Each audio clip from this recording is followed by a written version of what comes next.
എല്ലാവർക്കും ചെമ്പനീർപ്പൂവിൻ്റെ ഇന്നത്തെ വിശേഷങ്ങളിലോട്ട് സ്വാഗതം.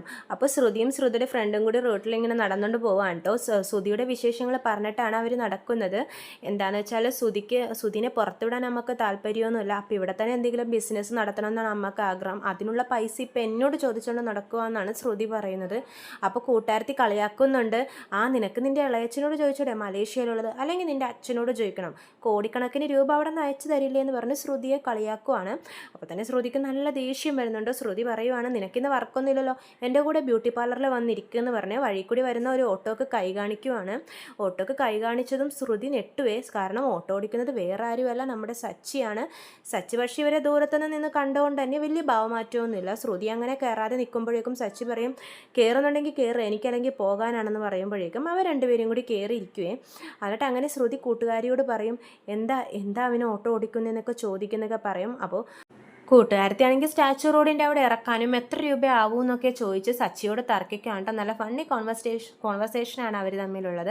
അങ്ങനെ നടന്നുകൊണ്ട് കഴിയുമ്പോഴേക്കും സച്ചിക്കൊരു ഡൗട്ട്, ഇവർക്ക് എന്നെ വല്ലാത്ത സംശയം ഉണ്ടെന്ന് സച്ചിക്ക് തന്നെ തോന്നും. കാരണം കാറ് വിട്ടതായിട്ട് പാലറേട്ടത്തേക്ക് സംശയം ഉണ്ടെന്ന്. അത് മാറ്റാൻ വേണ്ടി തന്നെ സച്ചി മഹേഷിനെ വിളിച്ച് അഭിനയിക്കുവാണ് ഒരു ഫോൺ സംഭാഷണത്തിലൂടെ. മഹേഷിനോട് പറയും, എടാ എൻ്റെ കാറ് ഞാൻ ആ കാർത്തിക്കിൻ്റെ അനിയത്തിൻ്റെ കല്യാണമല്ലേ, അവന് ഒരാഴ്ചത്തേക്ക് ഓടിക്കാൻ വേണ്ടി കൊടുത്തിരിക്കുകയാണ്. അപ്പോൾ അവൻ്റെ ഓട്ടോ ആണ് ഞാനിപ്പോൾ തൽക്കാലത്തേക്ക് ഓടിച്ചുകൊണ്ടിരിക്കുന്നതെന്ന് മഹേഷിനെ പറഞ്ഞ് മഹേഷിനോട് സംസാരിക്കുവാണ്. ഇത് ശ്രുതിയെ കേൾപ്പിക്കാൻ വേണ്ടിയാണ്. താൻ കാറ് വിറ്റതല്ല, മറിച്ച് കൂട്ടുകാരൻ്റെ ഓട്ടോ വെറുതെ തൽക്കാലത്തേക്ക് ഓടിക്കുകയാണ് ശ്രുതിയെ അറിയിക്കാൻ വേണ്ടി സച്ചി വെറുതെ പറയുവാണ്. അപ്പോൾ ശ്രുതിയുടെ കൂട്ടുകാരത്തി പറയും, നിനക്കറിയാനുള്ള കാര്യം ഇപ്പോൾ ഏതായാലും സച്ചി ഫോണിൽ കൂടി പറഞ്ഞത് കേട്ടില്ലേ, ഇനിയിപ്പോൾ ചോദിക്കേണ്ട കാര്യമൊന്നുമില്ലല്ലോ എന്ന് പറയും. അങ്ങനെ ശ്രുതിയുടെ ബ്യൂട്ടി പാർലർ എത്താറാകുമ്പോഴേക്കും ശ്രുതി പറയും, എടി ബ്യൂട്ടി പാർലറിൻ്റെ മുമ്പിൽ ഇറക്കണ്ട, നമുക്ക് അതിനെ കുറച്ച് മുമ്പ് ഇറങ്ങാം, അവിടേക്ക് പോയാൽ പാർലറിൻ്റെ പേര് മാറ്റിയത് സച്ചി അറിയുമെന്ന് ഓർത്ത് ഇവർ സ്റ്റാൻഡിന് പാർലറിന് കുറച്ച് മുമ്പേ തന്നെ ഇറങ്ങുവാണ്. അപ്പോൾ സച്ചി അവിടെ ഇറങ്ങിയിട്ട് ഇറക്കി വിടും. അവർ എന്താ ഇവിടെ ഇറങ്ങുന്നതെന്ന് ചോദിക്കുമ്പോൾ പറയുമ്പോഴേക്കും നമുക്കിവിടെ ഇറങ്ങിയിട്ട് കുറച്ച് കാര്യങ്ങളുണ്ടെന്ന് പറഞ്ഞ് അവരങ്ങോട്ട് നടന്നു പോകുവാണ്. അപ്പോൾ സച്ചി പറയും, പൈസ തന്നിട്ട് പോ പാർലർ ഇടത്തിന്ന് പറയുമ്പോഴേക്കും കൂട്ടുകാരത്തി പറയും, നിങ്ങളുടെ വീട്ടിലെ കുട്ടിയല്ലേ, പിന്നെ എന്തിനാ പൈസ ചോദിക്കുന്നതെന്ന് പറയുമ്പോൾ സച്ചി പറയും, പെട്രോൾ അടിക്കാൻ നിൽക്കുന്നത് എൻ്റെ വീട്ടിലെ കുട്ടിയല്ല, മര്യാദക്ക് കാശ് തന്നിട്ട് പോകുമെന്ന് പറഞ്ഞ് കാശ് മേടിച്ചിട്ട് അവരെ പറഞ്ഞു വിടുവാണ്. അപ്പോഴാണ് പരിചയമുള്ളൊരു ചേട്ടൻ വന്ന് സച്ചിയോട് സംസാരിക്കുന്നത്. എടാ സച്ചി, നിൻ്റെ വിശേഷങ്ങളൊക്കെ ഞാൻ മഹേഷ് പറഞ്ഞ് അറിയുന്നുണ്ട്. ആ ചേട്ടൻ പറയുന്നത് നീ കാറ് വിറ്റ കാര്യം, ഓട്ടോ ഓടിക്കുന്ന കാര്യം എല്ലാം മഹേഷ് പറഞ്ഞു എന്ന് ആ ചേട്ടൻ പറയുന്നുണ്ട് സച്ചിയോട്. അപ്പോൾ സച്ചി പറയുന്നുണ്ട്, പൈസക്ക് കുറച്ച് ആവശ്യമുണ്ടായിരുന്നു, അതുകൊണ്ടാണ് കാറ് വിറ്റതെന്ന്. ഇതൊക്കെ കേട്ട് ശ്രുതിയും ഫ്രണ്ടും അവിടെ നിൽപ്പുണ്ടായിരുന്നേ. പക്ഷേ അത് സച്ചി കണ്ടിട്ടില്ല, അവർ ഒളിച്ചു നിന്ന് ഇതൊക്കെ കേൾക്കുമായിരുന്നു. എന്നിട്ട് അത് കേട്ട് കഴിയുമ്പോഴേക്കും ശ്രുതി കൂട്ടുകാരത്തിയോട് പറയും, കണ്ടോ സച്ചി കള്ളമാണ് നമ്മളോട് പറഞ്ഞത്, ഈ രഹസ്യം എന്തായാലും ഞാൻ വീട്ടിൽ പോയി ഇപ്പം തന്നെ പറയും, നീ പാർലറിലോട്ട് പോക്കോ, ഞാനിത് എളുപ്പം എത്തിക്കേണ്ടവരിലൊക്കെ എത്തിക്കട്ടെ. സച്ചിക്ക് എന്താ അഹങ്കാരമായിരുന്നു, എപ്പോഴും ഞങ്ങളെ അപമാനിച്ചിട്ടേ ഉള്ളൂ, ഇത് ഞാൻ ഇന്ന് തന്നെ എല്ലാവരോടും പറയും എന്ന് പറഞ്ഞ് ശ്രുതി അങ്ങോട്ട് പോകുവാണ്.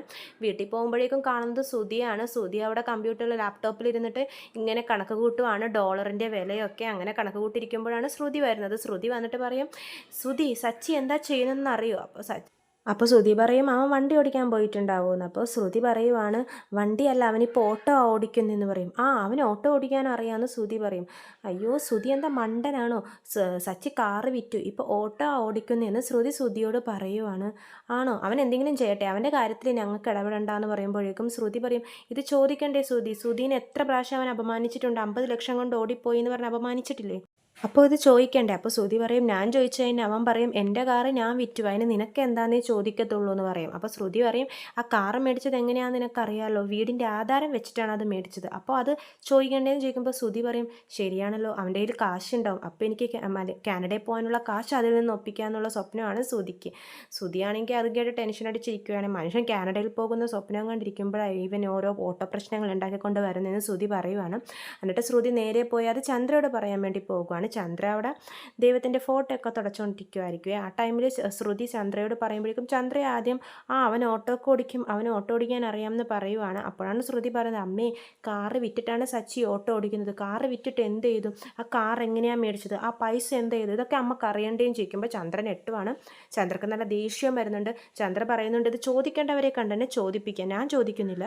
എന്നിട്ട് ചന്ദ്ര നേരെ പോയി രവിയേട്ടനോട് പറയും. രവിയേട്ടനാണെങ്കിൽ ഇത് കേട്ടിട്ട് പറയും, അവൻ അങ്ങനെയൊന്നും ചെയ്യില്ല, അവൻ കാറൊന്നും വിൽക്കില്ലെന്നാണ് പറയുന്നത്. അപ്പോൾ ചന്ദ്ര പറയും, നിങ്ങൾ വരുമ്പോൾ അവനോട് ചോദിച്ചു നോക്കുക. അപ്പോൾ അച്ഛൻ പറയും, അവൻ വരട്ടെ, അവൻ വരുമ്പോൾ ഞാൻ തന്നെ ചോദിച്ചു വെക്കാം, നീ ഇങ്ങനെ കിടന്ന് ചാടല്ലേ ചന്ദ്ര എന്നൊക്കെ പറഞ്ഞ് ചന്ദ്രയെ പറഞ്ഞയക്കുവാണ്. പിന്നെ രവിയേട്ടൻ ഇങ്ങനെ ഓരോ കാര്യങ്ങളിങ്ങനെ ആലോചിച്ചിരിക്കുവാണ്.